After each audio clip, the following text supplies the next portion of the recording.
नमस्ते। मैं Madan Mohan Tiwari, plus two शिक्षक, श्रमिक प्लस टू हाई स्कूल तोपा पिंडरा। आप सभी बच्चों का रामगढ़ जिले के अंतर्गत चलने वाले लॉकडाउन ई पाठशाला में स्वागत करता हूं। हम लोग भौतिकी विषय में इलेक्ट्रोस्टैटिक जो चैप्टर है उसके अंतर्गत डिफरेंट टॉपिक्स को डिस्कस कर रहे हैं। अभी तक हम लोग इलेक्ट्रिक फील्ड तक पढ़ चुके हैं। आज उसी सिलसिले को आगे बढ़ाते हुए गॉस थ्योरम को स्टार्ट करेंगे, जो अगले 2-3 दिनों तक चलेगा। ये बहुत ही इम्पोर्टेंट टॉपिक है। इससे परीक्षा में हर वर्ष प्रश्न पूछे जाते हैं और भौतिकी विषय के ज्ञान के लिए, इलेक्ट्रोस्टैटिक्स में अपने ज्ञान को बढ़ाने के लिए गॉस थ्योरम समझना बहुत जरूरी है। गॉस थ्योरम समझने से पहले हमें एरिया वेक्टर के बारे में जानना पड़ेगा। जैसे अभी हम बोले एरिया वेक्टर, आपके दिमाग में ये बात आई होगी कि एरिया तो स्केलर क्वांटिटी है, तो फिर सर एरिया वेक्टर क्यों बोल रहे हैं? एरिया 100% स्केलर क्वांटिटी है। क्लास 11 में हम लोग पढ़े हैं, क्योंकि एरिया जो है लॉज ऑफ वेक्टर एडिशन को ओबे नहीं करता है, ठीक है।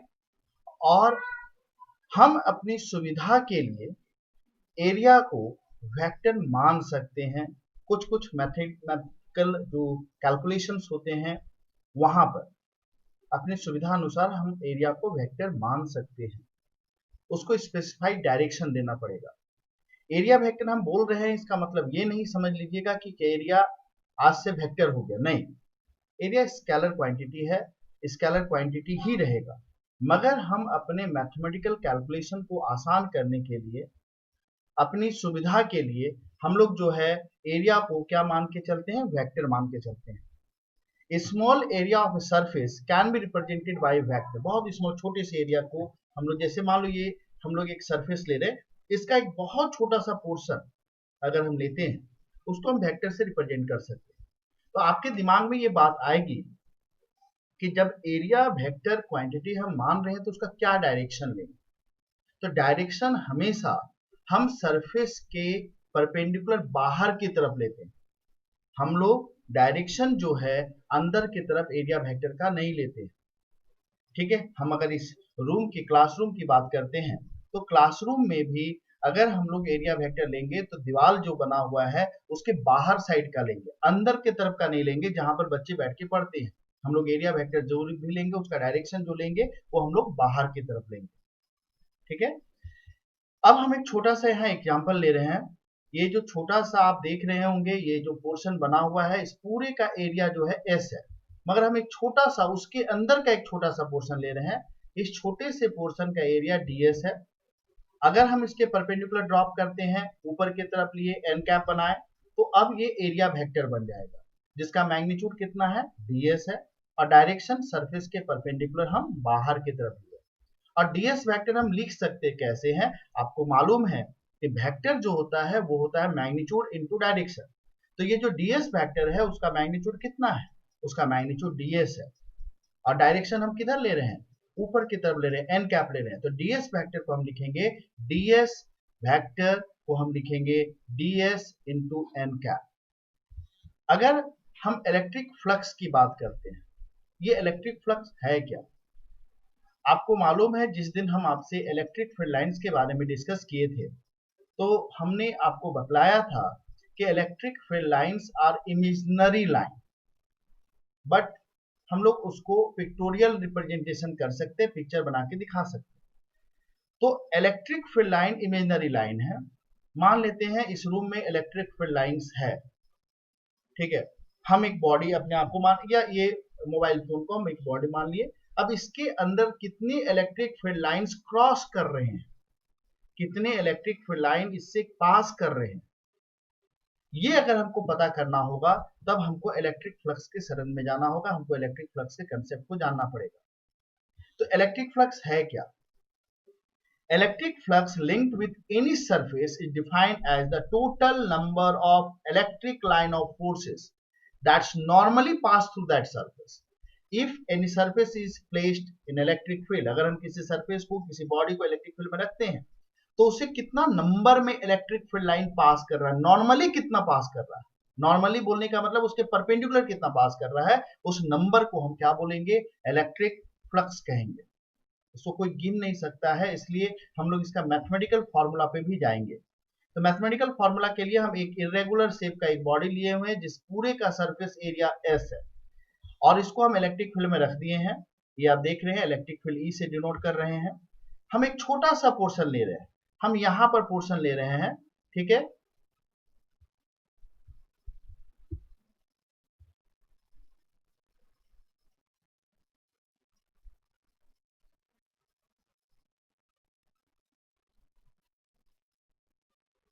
थोड़ा व्यवधान हो गया था, माफी चाहेंगे इसके लिए। अगर हम एक छोटा सा यहां पर लेते हैं एरिया, ये छोटा सा एरिया लिए, इस छोटे से एरिया का जो है एरिया वेक्टर हम बाहर की तरफ, इधर की तरफ लेंगे, ठीक है। देखिए एरिया वेक्टर इधर लिए, अगर हम यहां पर लेते हैं तो इसका एरिया वेक्टर इधर की तरफ जाएगा, उसका एरिया वेक्टर इधर की तरफ हुआ, एंगल थीटा हो गया। अगर हम यहां पर लेते हैं तो इसका एरिया वेक्टर ऊपर होगा, यहाँ पर एंगल 90 डिग्री हो जाएगा। अगर हम यहां पर लेंगे तो एरिया वेक्टर इधर की तरफ होगा, ठीक है, इलेक्ट्रिक फील्ड इधर की तरफ होगा और एरिया वेक्टर इधर की तरफ होगा, मतलब अपोजिट हो जाएगा इलेक्ट्रिक फील्ड के। ले लिए, तो डिफरेंट जगह पर एरिया वेक्टर डिफरेंट हो रहा है। आप एंगल देखिए, एंगल हम किसके साथ ले रहे हैं, इलेक्ट्रिक फील्ड के साथ ले रहे हैं। यहां पर अगर हम एंगल देखेंगे डीएस वेक्टर और ई वेक्टर के बीच का तो 0 डिग्री होगा। यहाँ पर थीटा है लेस देन 90 है, यहाँ पर 90 है, और यहाँ पर 90 से ज्यादा है और बिल्कुल सीधा दिख रहा है तो आप मान सकते हैं 180 डिग्री है। तो हर जगह पर एरिया वेक्टर का जो एंगल देंगे, वो एंगल लेंगे हम, वो सरफेस के बाहर की तरफ लेंगे एरिया वेक्टर, और इलेक्ट्रिक फील्ड के साथ हम एंगल देखेंगे। अगर उसी तरह से हम नीचे देखते हैं तो यहाँ पर देखिए टेंजेंशियल चला गया।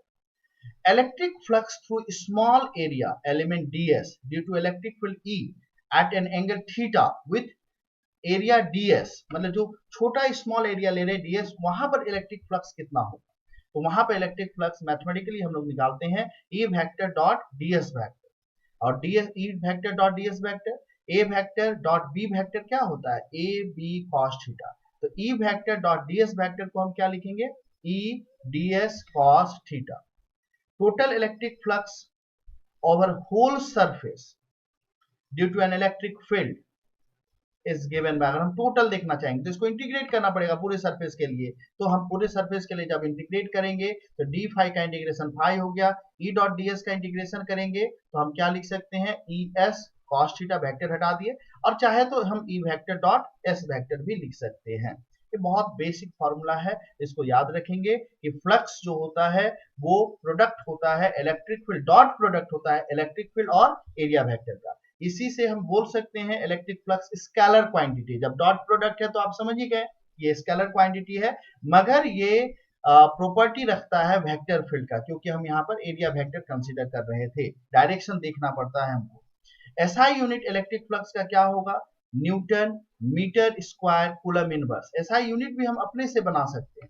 हमको अगर इलेक्ट्रिक फील्ड का एसआई यूनिट मालूम है, ठीक है, और एरिया का एसआई यूनिट मालूम है, तो हम आसानी से लिख सकते हैं। एरिया का मीटर स्क्वायर होता है, इलेक्ट्रिक फील्ड का न्यूटन पर कूलम होता है, ठीक है, तो आप इसको क्या लिख सकते हैं, न्यूटन मीटर स्क्वायर पर कूलम लिख सकते हैं, या और एडवांस में हम चले जाएंगे तो जूल मीटर कूलम इनवर्स भी हो सकता है। कुछ स्पेशल केस हमको जानना है, अगर थीटा का वैल्यू 0 से ज्यादा है बट 90 से कम है तो फ्लक्स पॉजिटिव होगा, ठीक है। अगर थीटा का वैल्यू 90 डिग्री है, फ्लक्स का वैल्यू 0 होगा, मतलब एक भी इलेक्ट्रिक फील्ड लाइन उस सरफेस से पास नहीं कर रहा है। अगर थीटा का वैल्यू 90 से ज्यादा है, 180 से कम है, तो फ्लक्स का वैल्यू क्या होगा, नेगेटिव होगा। हम यहाँ पर इक्वल्स टू भी ले सकते हैं, ठीक है, यहाँ पर जो है थीटा का वैल्यू इक्वल्स टू 0 या ग्रेटर देन 0 भी हो सकता है। यहाँ पर थीटा का वैल्यू इक्वल्स टू 180 और लेस देन 180 भी ले सकते हैं, ठीक है। अब हम लोग गॉस थ्योरम की तरफ जा रहे हैं। गॉस थ्योरम क्या बोलता है, किसी भी बॉडी को यदि हम इलेक्ट्रिक फील्ड में रख दिए तो फ्लक्स निकालना है। फ्लक्स के लिए हम आपको फॉर्मूला बता दिए, surface integral of electric field intensity होता है, ठीक है। इसी को बताने के लिए गॉस साहब जो थे उन्होंने एक थ्योरम बताया था, उनके अनुसार जो टोटल इलेक्ट्रिक फ्लक्स होता है in any close surface including A charge, जिसके अंदर चार्ज है, वो 1/ε0 टाइम्स होता है द टोटल चार्ज इनक्लोज्ड, उसके अंदर टोटल चार्ज जितना भी है उसका 1/ε0 टाइम्स होता है फ्लक्स।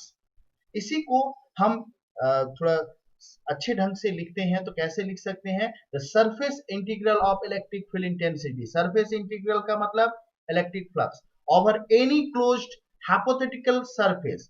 हाइपोथेटिकल सरफेस हम क्यों बोले, जिसको हम इमेजिन कर रहे हैं, गॉसियन सरफेस भी बोलते हैं, फ्री स्पेस में is equals to 1/ε0 times the net charge enclosed within the surface। यहाँ नेट चार्ज है, चार्ज स्केलर क्वांटिटी होता है।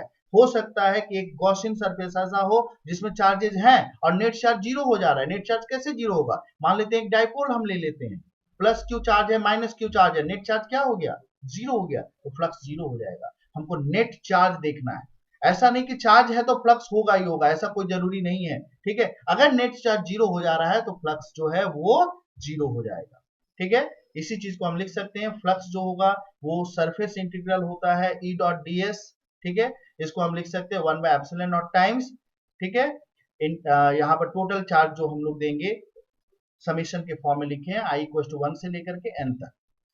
अब अगर हम प्रूव करना चाहते हैं गॉस थ्योरम को तो कैसे प्रूव कर सकते हैं, प्रूव करने के लिए हम एक छोटा सा चार्ज लेंगे Q इस स्फेरिकल गॉसियन सरफेस के अंदर, ठीक है, और एक छोटा सा पोर्शन लेंगे जिसका एरिया ds है, ठीक है।